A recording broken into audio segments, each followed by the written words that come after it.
So welcome to Getting into Graduate School. There's a contact information there for the Center for Career Services. And let's move forward.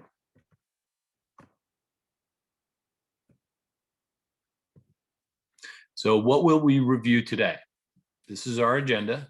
So the advantages and disadvantages for going to graduate school, how to choose a graduate program, which is certainly similar to looking at undergraduate. I think there's a couple different wrinkles in terms of graduate school because not everybody wants to pursue it, not everybody does. So it's a little bit more intensive. The third bullet point there, how to apply to a graduate program. And again, that's typically similar to an undergraduate application. We'll look at some tips and tricks there. What to expect during interviews. Now, that's not always the same as undergrad. Typically with undergraduate programs, we're not interviewed at all. But with graduate programs, there are typically two types of interviews. One is a formal interview. So it's sort of like, almost competition based. Or it's an informal interview. And while we still treat it like a job interview, if it's face-to-face or even via Zoom, sure. You want to dress the part and, take notes, ask questions, that sort of thing. And then finally, we'll look at who can help to assist you throughout this process. But before we begin, I do want to open up a poll. And there are two questions here. You should be able to see them now. There are two questions. So why are you considering graduate school? A couple choices there. It's multiple choice, so you can choose as many as you like.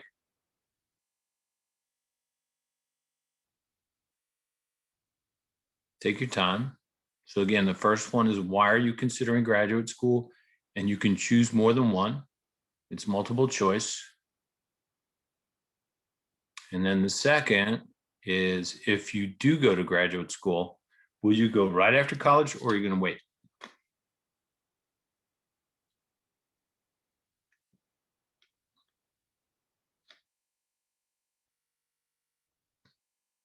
So this survey too is anonymous. So I can't track this. I mean, you're all set. Okay, cool. Super. You got, that was under a minute. That's awesome. 100% of you guys voted.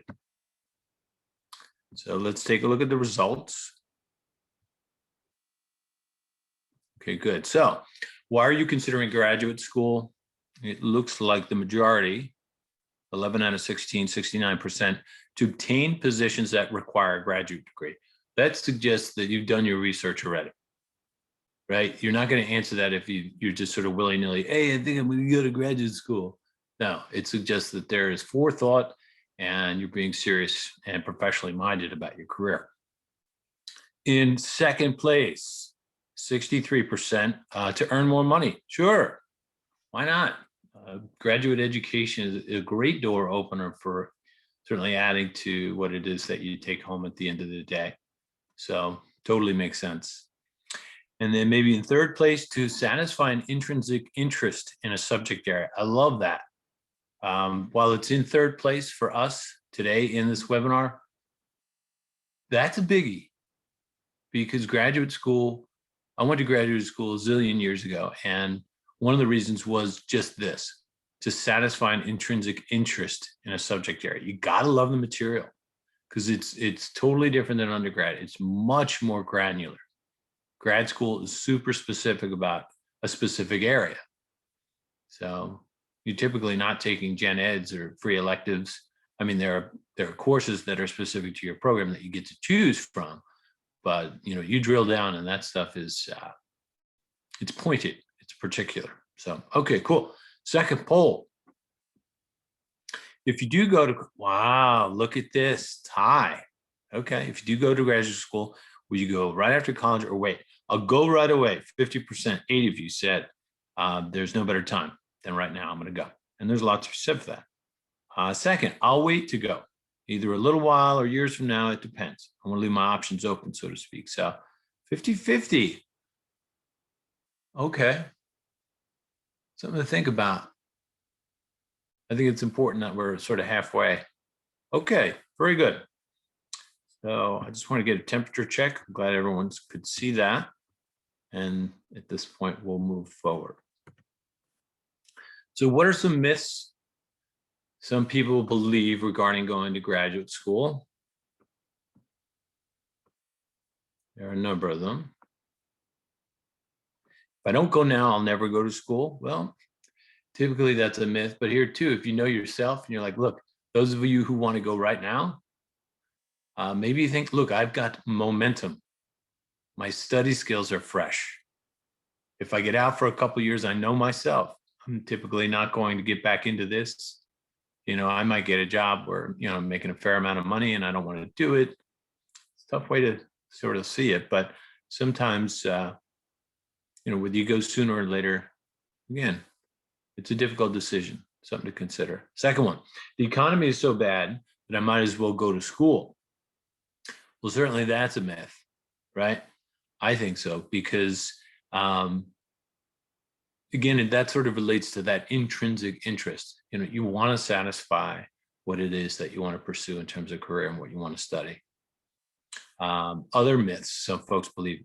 My parent, significant other, friend told me to go to grad school because it's the best thing for me, and they're probably right. Well, that's not a great way to play it, simply because they're not going to be in the classroom with you. They're not going to be on the Zoom class.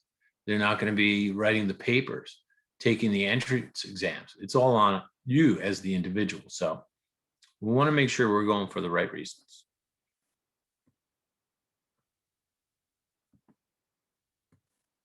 So what are some valid reasons to go to graduate school? We looked at this, right? That was number 2. And here it's the first bullet, to potentially earn more money. Number 2 in this list was number 1 in our poll straight away, to obtain positions that require graduate degrees.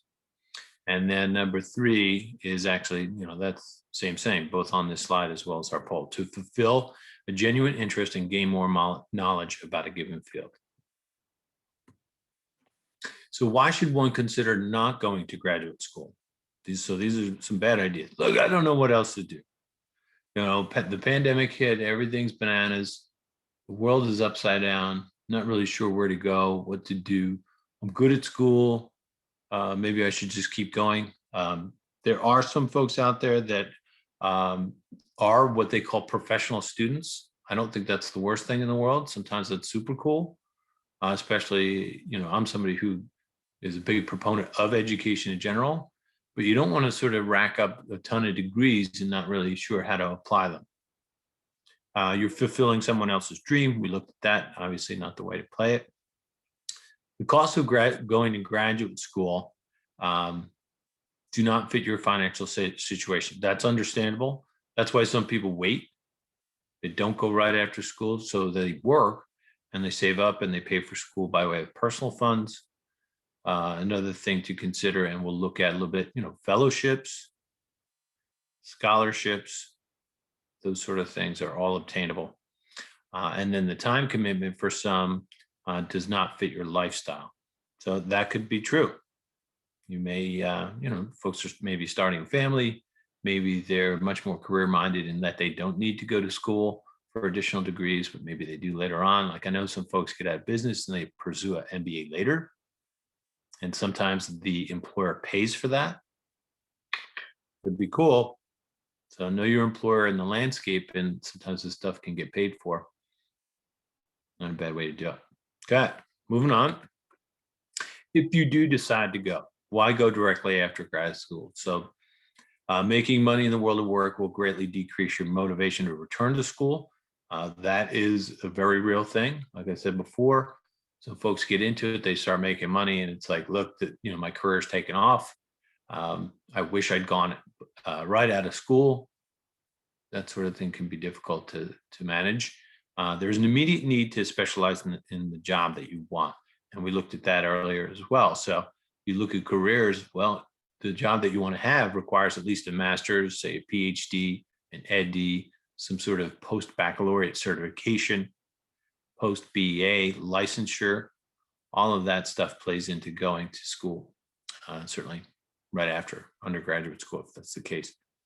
You're also confident in this case that you'd like to pursue your degree and it is manageable with your lifestyle. So why not go directly after graduate school? Finances, we looked at that. Maybe you're going to save up some cash for graduate school costs. The number two thing we haven't really looked at. So to gain valuable work experience, what do we have to submit for our graduate school application that we had to do in undergrad? Sometimes test scores, letters of rec, but also we have to submit sort of maybe a resume, but maybe even stronger in this case is the personal essay. A lot of graduate schools will want to see that you have experience in your field as it relates to your personal essay. Reason being is having experience in the field sort of suggests to the school that you're serious about this field. You've pursued it so much so that you want to pursue more. And that more is their graduate institution and their degree at the end. So here too, gaining experience after graduation can sort of solidify your interests in a field, but it can also sort of, maybe move you away. You think, all right, grad school's for me, but I'm not going to do counseling psychology. I'm much more interested in industrial organizational psych. So it can sort of help. It's experiential ed. You can learn by way of working. And then why not go right away to have more time to confirm your graduate school interests, just as we said, that exposure to work.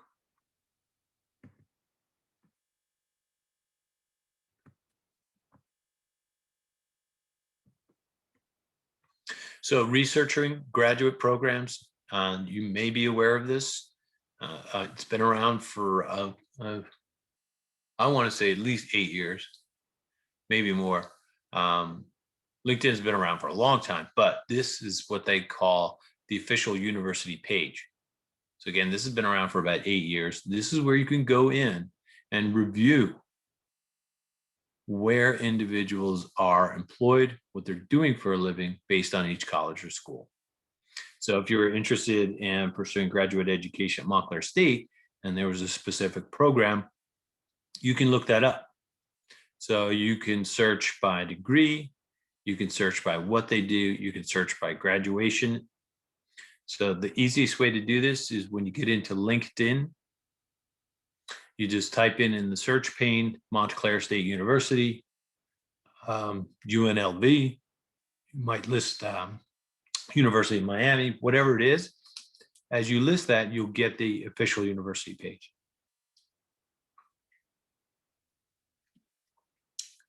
And this is where you can do, what they call data mining. Why not find out what it is that alumni who've gone through a certain graduate school's program do for a living? Who employs them and what are their actual job titles? So again, research graduate programs through LinkedIn. And the easiest way to do that is through the official university pages. So researching the program in addition to using LinkedIn, think about how long it'll take. Is this realistic with your plans? The second bullet is the program research-based or experience-based. So the research-based tends to be a little bit more clinical sometimes. Experience tends to have more hands-on experience. So that would be practicums. That would be mandatory internships as part of the program. So it depends. If you're a hands-on person, you might want to prefer an experience-based program. Is the program reputed? Is it accredited? So when knowing your field and what you want to pursue, there will be professional associations listed, and you want to pay attention to those things.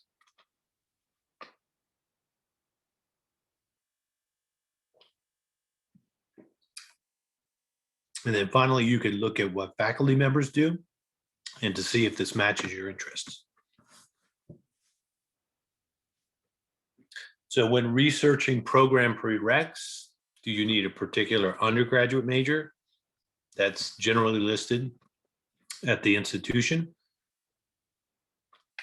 If you're applying to law school doesn't require any particular major, which is helpful.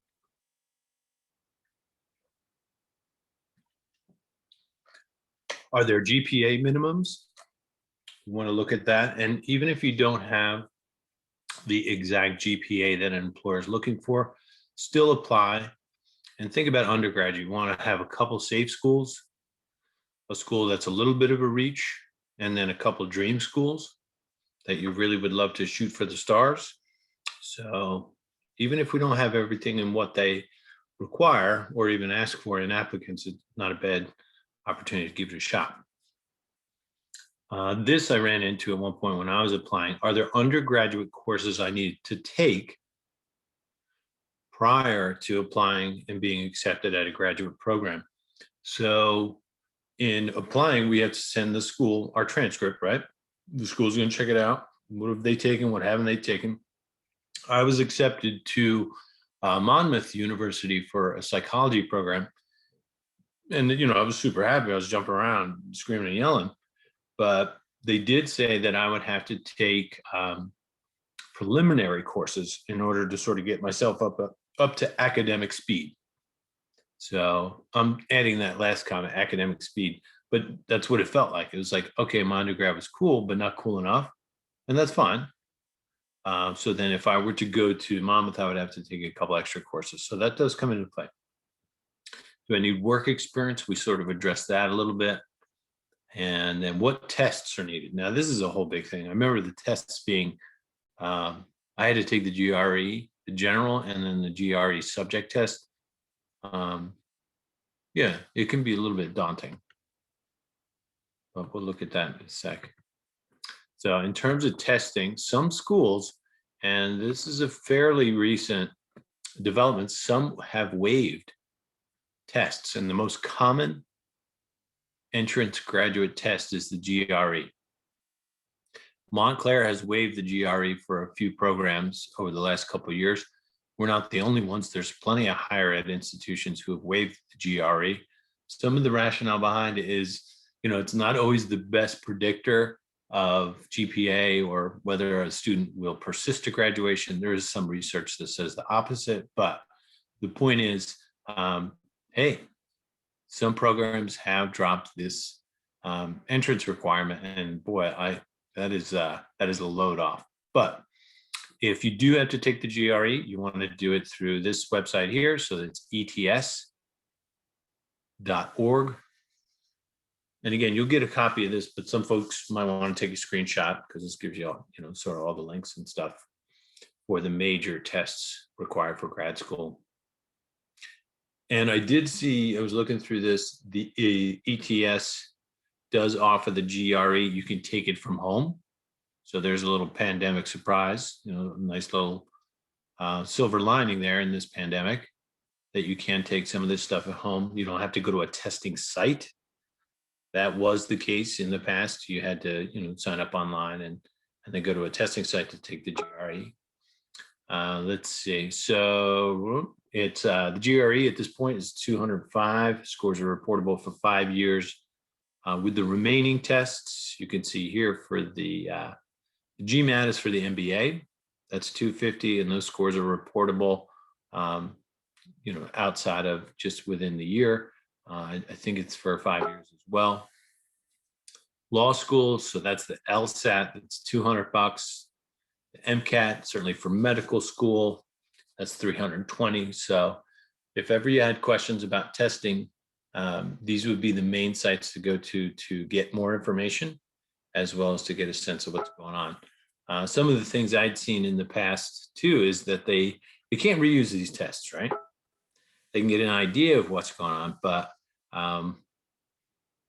people get wise, right? We're human beings. We try and figure our way out of things sometimes. So they take old tests, and in particular, I've seen the GRE posted through different websites, and they're practice and they're for free. So look up free graduate tests and whichever one you're required to take, if that's the case, and then, give it a temperature check and get it out there, try it on. So continuing to research school, you want to go to a big school, small school. I know myself, I went to a particularly small undergrad, and then I went to a larger grad program. I wanted to see the difference. I wanted to see what that's like. If it doesn't matter to you, obviously it's not a consideration. I get that. Class sizes, that's always a big deal. Something to consider there. Location, you want to stay close to home. You're willing to relocate. If you move near the school, what will the cost of living be like? Most institutions do offer a page that outline that. And then in terms of transportation costs. It's a lot to look at. But again, most of these points are similar to undergrad. So researching the school in person. Now that might seem silly given the pandemic, but I've been back on campus at Montclair State and I saw a straight up campus tour. There was a group of people, albeit it was pretty small. There was a campus ambassador giving a tour to folks who were interested in Montclair State. So these trips, these campus things, these do still occur. And I think just like anything else, looking at something through the web and doing the research is really one-dimensional. You get something in your gut and an understanding of an institution once you go there. So if you can visit, and I like this idea, if you can visit when you're in session. The second one is a tough one. I know this is sort of hardcore. I don't know many faculty members who would be willing to do an information interview with you if you weren't accepted into a program. If they did, I would be like, "Oh, this school is amazing. I love it already." If you can pull it off, give it a shot. But again, if you do visit, take a look around at the faculty moving around. And again, that third one is, while we're still in the pandemic, we really can't observe that one just too much. But things are getting better. I did see, was it a couple of weeks ago, the number of new cases and the number of vaccinations, they tipped. So there's more people getting assistance than there are those who are contracting any sort of illness here. So I'll take it, it's positive. And then finally, the last one is something we could do, researching faculty members. This can go into your personal essay, which we'll look at too.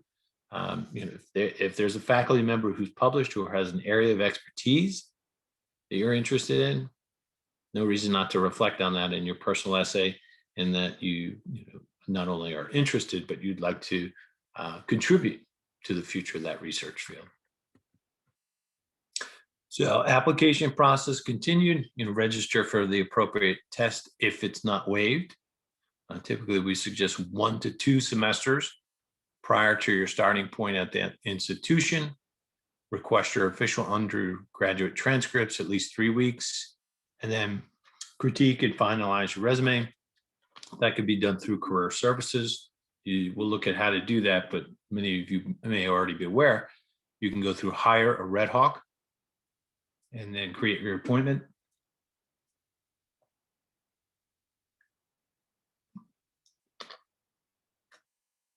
Any questions at this point?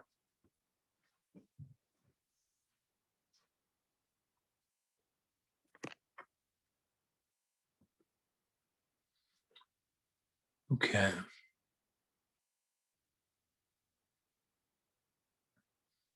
So we have a particular question in terms of major. It's difficult to answer what program we should pursue based on specifics. I would look at probably the Occupational Outlook Handbook. That's through the Bureau of Labor Statistics. So it's BLS, Bureau of Labor Statistics, and then OOH for the Occupational Outlook Handbook. And in this case, I would look up molecular biology, biochemistry, and then see what some of the preferred degrees for additional education would be. Can I apply for these tips to the pre-licensure nursing program? You may be able to. The only concern I have with nursing at Montclair State is you do need, if we're going into the master's program, you can include them, but just a quick note on the undergraduate level is that we need to be accepted freshman year into the undergraduate. The master's level is a different story. So yeah, I would try each and every one of these tips so far. Good questions. Other questions or thoughts so far?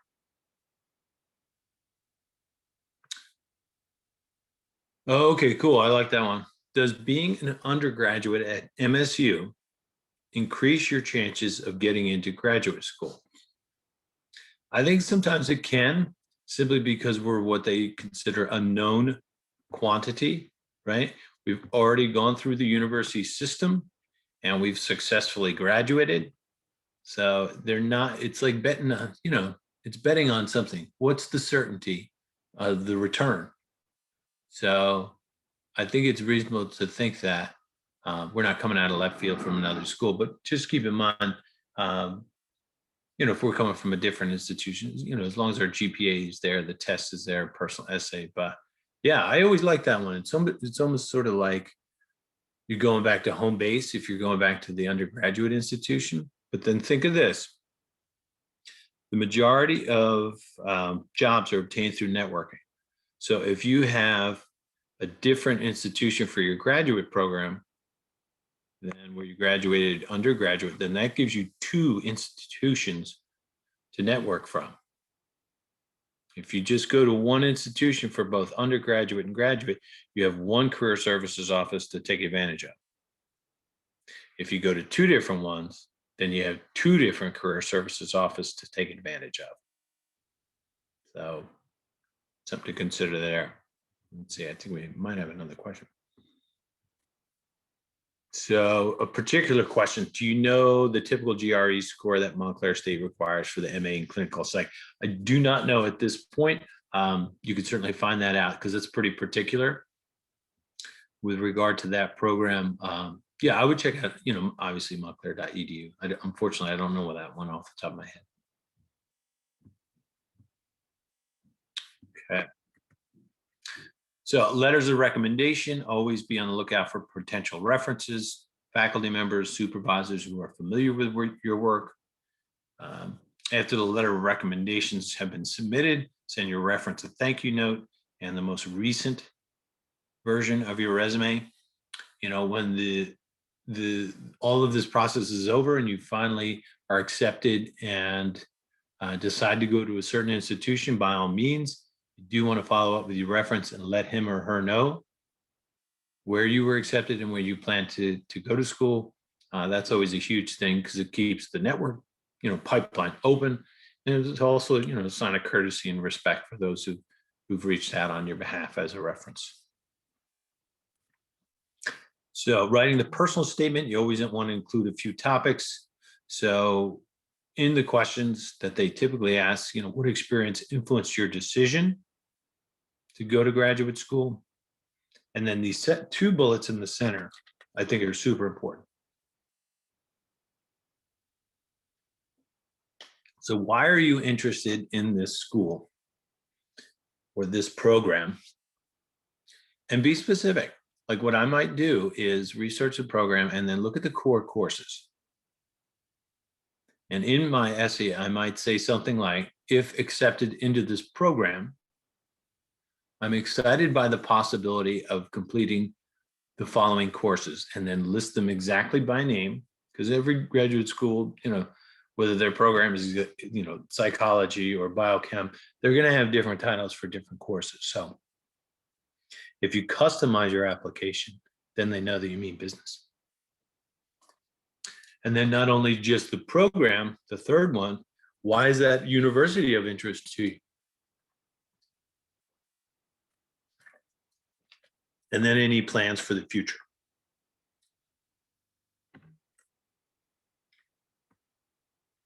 So always keep copies of any kind of thing. And I'm talking, digital copies, screenshots. If you wanted to get really crazy, save them all, scan them, print them up, have a copy, have a folder if you're interested in that. But no matter what, digital submissions can be misplaced during the application process. Not all admissions programs are, that people make mistakes and this sort of stuff happens. So we want to maintain record of the letters of recommendation, the application itself, personal statements, and so on. So this is a sample, an application timeline while you're in school. Now, again, this is sample.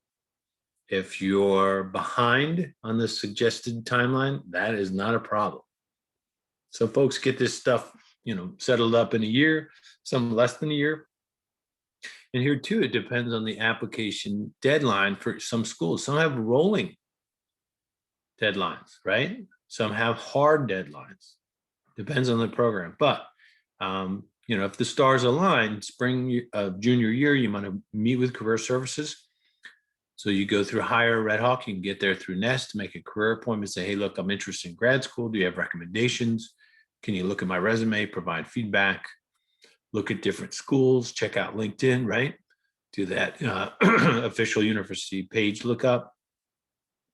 Summer after junior year, contact the programs, research and connect with faculty, write some drafts of your personal essay, start looking at financial aid, entrance exams. Winter of senior year, confirm with schools that the application have been received. Attend interviews, and again, we'll look at that in a sec, formal or informal, file FAFSA, housing plans, and then the fall senior year, this is somebody who's like total champion. They're going to update their resume again. They're going to schedule campus visits, and then ultimately, get ready to rock and start in the program. So again, this is a sample application timeline. This is not set in stone. These are suggestions by semester, by year, what you need to do to consider what is a long process, but ultimately, this whole thing, this whole workshop, any of the details will be in your rear view mirror before you know it. So paying for graduate school, we know financial aid and loans. I used financial aid to pay for my graduate education quite a bit. The second one there, you guys may be aware of this, graduate assistantships or fellowships. These are competitive and they vary by school, but if you can get one, it's very helpful because what they end up doing is paying for your schooling for a certain amount of time. So they could be research-based, they could be experience-based. You may work alongside faculty, you may work with students, you may teach courses for faculty to a certain degree. But the bottom line is, if any application says before you fully applied, are you interested in a GA, like a graduate assistantship or a graduate fellowship? Click it off and say yes. Indicate that you are interested, because if you can get one, you're going to move mountains. Financially, it's just the burden is lessened almost entirely. And for you to gain practical experience while you're in graduate school and have them pay for school, that's like ridiculous, right? It's a super win-win. Grants and fellowships, scholarships.com is a nice way to check out some of those things. Again, those of us who aren't going to graduate school right away, we may be working, so we're going to save up and maybe pay for a portion, or if not all of graduate school with personal funds. Not a bad way to do it. And then if you're confused by a lot of this stuff, I would probably use fastweb.com as the first place, because it really is sort of a one-stop shop for all those detail. So just a quick question here. How can you get a graduate assistantship? What would the process be? So the first part is, if an application comes up and says, are you interested? And we want to say, yes, we are. That would be the first step. Graduate assistantships are usually run through the school's graduate program. So if you don't see anything in an application, I would contact the graduate school and ask them about their graduate assistantship process. Sometimes these things are like the job search, in that is you have to get connected somehow, or you have to advocate on behalf of yourself in order to get them. I was lucky enough to be one. I'll tell you quickly how that came about. It was my second semester in graduate school, and I'd made a couple friends in one of my courses. One of those individuals was already a GA, and she was aware that one of the departments was losing a GA. That person was graduating, so they needed a new one. Perfect example of networking. She suggested that I apply. I did research the program. I developed questions, dressed appropriately. I was in a face-to-face interview because, again, it's competitive, and ultimately I got it. So if you can, it's like a job interview. You do have to apply. Good question, though.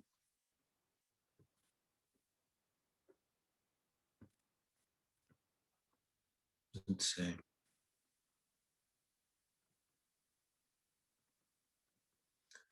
So a little bit more with the interview. So there's no one interview, but again, as I said, it could be a formality saying, hey, you're accepted to the program. You could meet with a program chair, a faculty member, and it's information sharing. You can ask them, do you have any recommendations for me during my time as a graduate student? Just a time to ask questions.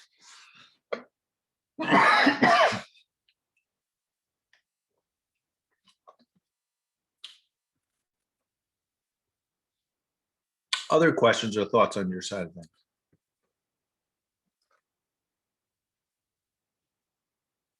So again, we do want to meet with our career advisor. You're going to log in through Nest and meet with that individual. They can help you with the process. And then some final links.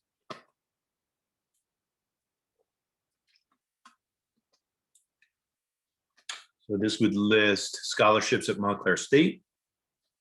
Peterson's is a great website for researching graduate schools. College Scorecard, that's published by the US government. It'll tell you what programs are doing in terms of helping students to, achieve some of their dreams, and then the LinkedIn pages. Again, this presentation is recorded, and we will share the results with you once I have that up.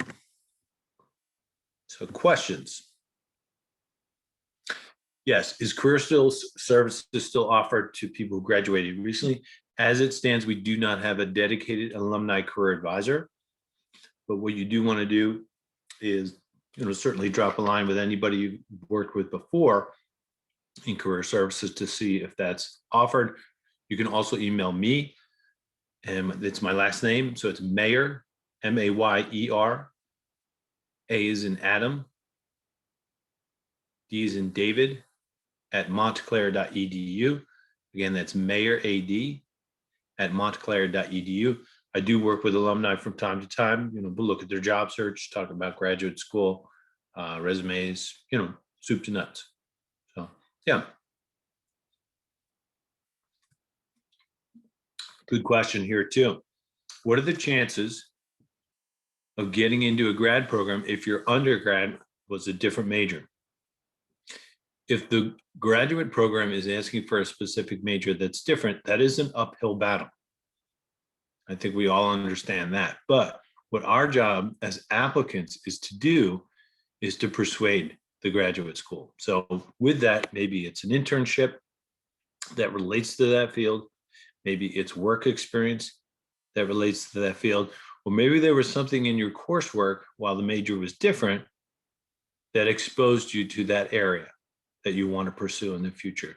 So you can sort of persuade them with the degree piece, but then maybe even bigger than that in my personal essay, why do I want to do something different than my undergraduate degree? And if I'm passionate about it, I'm going to write the reasons. And, with time and with editing and with sharing that with references and faculty members, you can really cultivate a letter that puts it in the best light. Good question. Other questions, thoughts?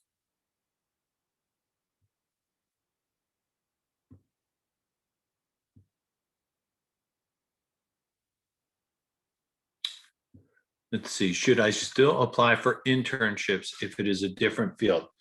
Not sure entirely what you mean.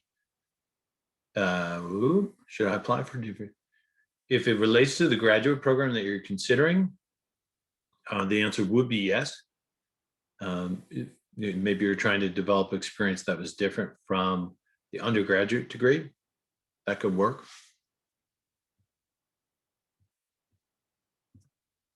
So in a nutshell, you want to, research as much as you can about the programs. And could you tell us more about graduate assistantships? So again, you do have to apply. It is a very competitive process. If you do not see graduate assistantships listed in the institution's website, you want to contact the graduate school directly and ask them about the graduate assistant process. So with Montclair State, there used to be a listserv that you could be on. So if a GA position opened up, you could then be informed and then put your hat in the ring. So again, you'd apply using, the most up-to-date resume. And oftentimes they might require a cover letter or a position statement. So this is where you can talk about that program and say, hey, look, obviously we're not going to say, hey, look, I'm getting too informal. But the point is, what about that program? Why it's sort of like that personal essay. You got into the school, but now you want to be a GA or a fellow. How do you convince them? So it's your interest in the research, if that's the sort of program, or if it's experience-based.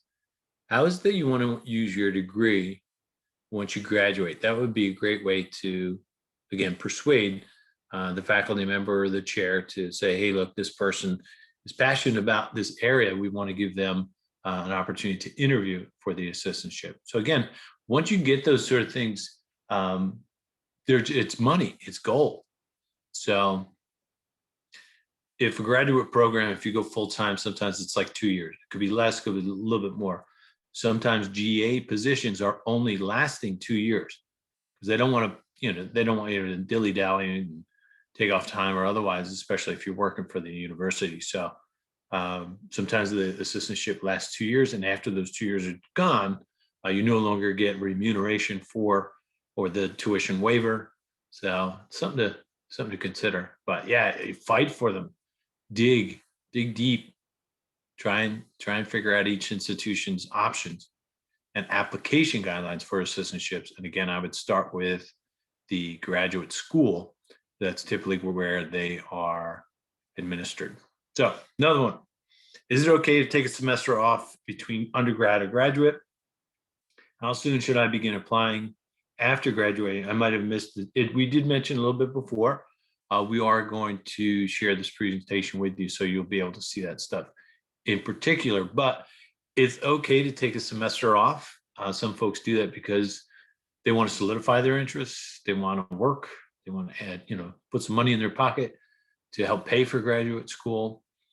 There's a number of different reasons why you might want it. But the point is, I know people who went right after grad school and killed it. They loved it.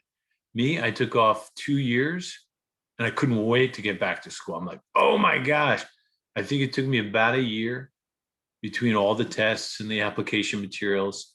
Once I was accepted, I got back in, but that was within 2 years. So I took a year off. The second year, I spent the entire time applying and preparing my materials. So then I know people who, work for 15, 20 years and they're like, I totally got this job. I'm down. Everything's awesome, but I want to further my education. And then they go for a master's or a PhD once they've been in the field for like 20 years. So it's totally doable. Let's see what else. Does graduate require internship experience? Some do. Some will ask about previous work experience. Some graduate programs do require that you know the field, by way of having worked in it prior to getting accepted. So those tend to be the really sort of intensive programs. Some of them in the sciences or otherwise, because they want, whoever gets into the grad school to hit the ground running, not to necessarily learn from step one. So it's a yes and no answer, unfortunately. It's going to depend on the institution. But when you see the application guidelines, it will say GPA minimum, test scores if required, letters of rec, and if you need to have experience prior to applying to the program. What else? Anything else? Actually, let's, I can keep answering questions. Ariana, if you want to put up the QR code, those of you who are here for the leadership program. Sure. If you could just enable share screen for me, that'd be great. I thought I did. Okay, let me see. Sorry about that. All good.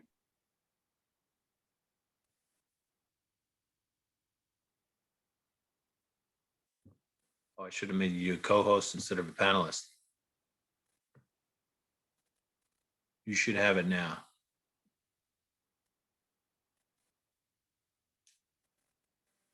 Okay, cool.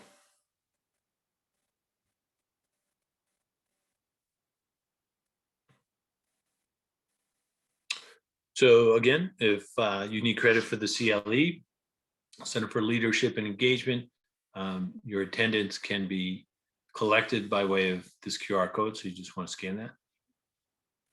And we'll leave that up there as we answer any final questions.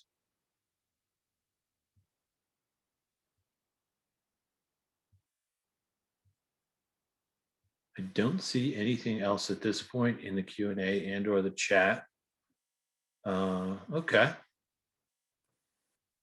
Well, I thank you all for attending today. Thank you, Ariana, for providing this documentation here. I wish you all the best of luck. We can leave this up for another minute or two because I know we just did it. But take a look at the other career development services webinars that are offered. That is listed through montclair.edu/career services. We got a ton of webinars. Employers are starting to come back. That's some good news. Therefore, before I should say, at the beginning of the pandemic, they were like, we don't know what we're doing. We don't know who we're recruiting for, what our budget's going to be like, but we do have employer information sessions coming up this semester. It's all Zoom. You meet with them online, see what's going on, get their information. If you're interested in working there or getting an internship, full-time or part-time gig, look them up on LinkedIn and send them a connection request with a personal note. I wouldn't just, sort of send the canned request, I'd like to be part of your network. That's kind of lame. So, say, dear so-and-so, I met you during the info session at Montclair State University. I'm interested in learning more about opportunities. Do you have any recommendations, and so on? So check out the workshops, the info sessions. Things are starting to look up a little bit. I'm getting crazy. I want to be optimistic, but I also have to be realistic. So again, thanks for coming today. I wish you all the best of luck and have a great rest of the week. Thank you so much. Sure. Thanks, Ariane. Take care.